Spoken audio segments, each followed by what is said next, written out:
Washington, Democrats in the U.S. House of Representatives plan to vote on Thursday on a funding package to end the 10-day-old partial U.S. government shutdown, without yet providing the $5 billion President Donald Trump has demanded for a U.S. Mexico border wall. The planned vote sets up a Democratic showdown with Trump's fellow Republicans on an issue dear to the president on the first day of divided government in Washington, since he took office in January 2017 with a Congress led by his own party. Democrats formally take control of the House from the Republicans after winning a majority of seats in November's congressional elections.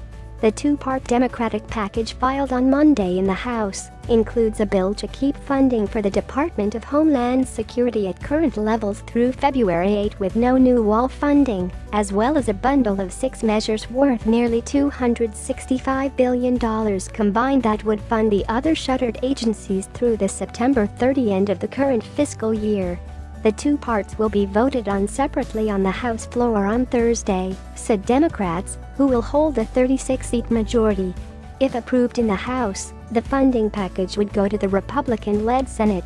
Its prospects there appear unpromising, although Trump's unpredictability makes it hard to gauge how the showdown will play out. Shutdown, it's simple. The Senate is not going to send something to the president that he won't sign, said a spokesman for Senate Republican leader Mitch McConnell. The Democratic legislation will mark the first major battle pitting the incoming Democratic House majority led by Nancy Pelosi against Trump and McConnell. While President Trump drags the nation into week 2 of the Trump shutdown and sits in the White House and tweets, without offering any plan that can pass both chambers of Congress, Democrats are taking action to lead our country out of this mess, Pelosi and top Senate Democrat Chuck Schumer said in a joint statement. Democrats oppose Trump's demand for wall funding, with Pelosi calling the wall immoral, ineffective and expensive. Democrats hope their two-pronged funding approach will put Senate Republicans in a tough position.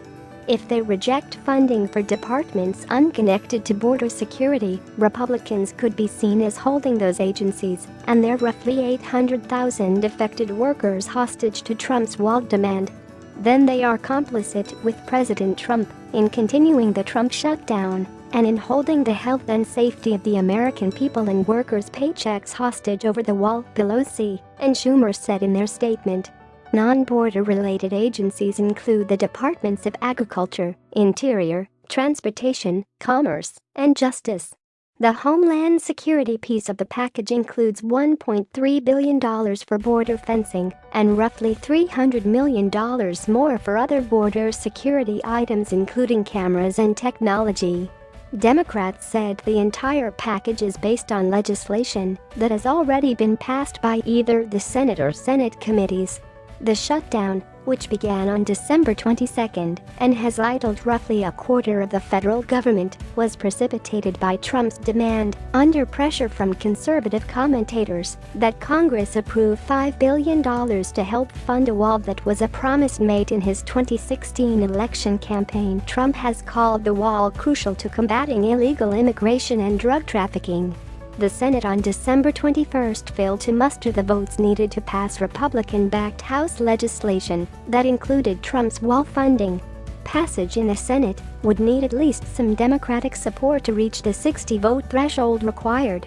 Not a wall, a central issue in finding a resolution could be the definition of what constitutes a wall, including the idea of steel slats and other types of barriers versus a concrete structure. Trump on Twitter criticized Democratic opposition to the wall project, which carries a total estimated price tag of $23 billion. He also seemed to contradict comments made by outgoing White House Chief of Staff John Kelly. In a Los Angeles Times interview published on Sunday, Kelly said, "To be honest, it's not a wall. The president still says wall, oftentimes frankly he'll say barrier or fencing, now he's tended towards steel slats. But we left a solid concrete wall early on in the administration, when we asked people what they needed and where they needed it," Kelly added. Trump wrote on Twitter that border security could not exist without a strong and powerful wall. Trump-Mexico wall, an all-concrete wall, was never abandoned, as has been reported by the media, Trump wrote. Some areas will be all concrete, but the experts at Border Patrol prefer a wall that is see-through, thereby making it possible to see what is happening on both sides. Makes sense to me.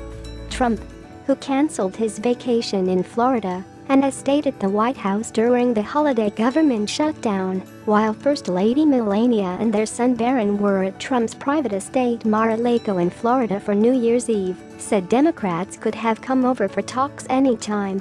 "I'm in Washington. I'm ready, willing and able," Trump told Fox News. White House officials did not reply to an email asking whether the president had been in touch directly with Democratic leaders to set up a round of talks. Pelosi has not heard formally from the White House since December 11, when she and Schumer had a contentious Oval Office meeting with the president, Democratic aides said. Schumer has not heard from the White House since he met with Vice President Mike Pence and incoming White House acting Chief of Staff Mick Mulvaney on December 20.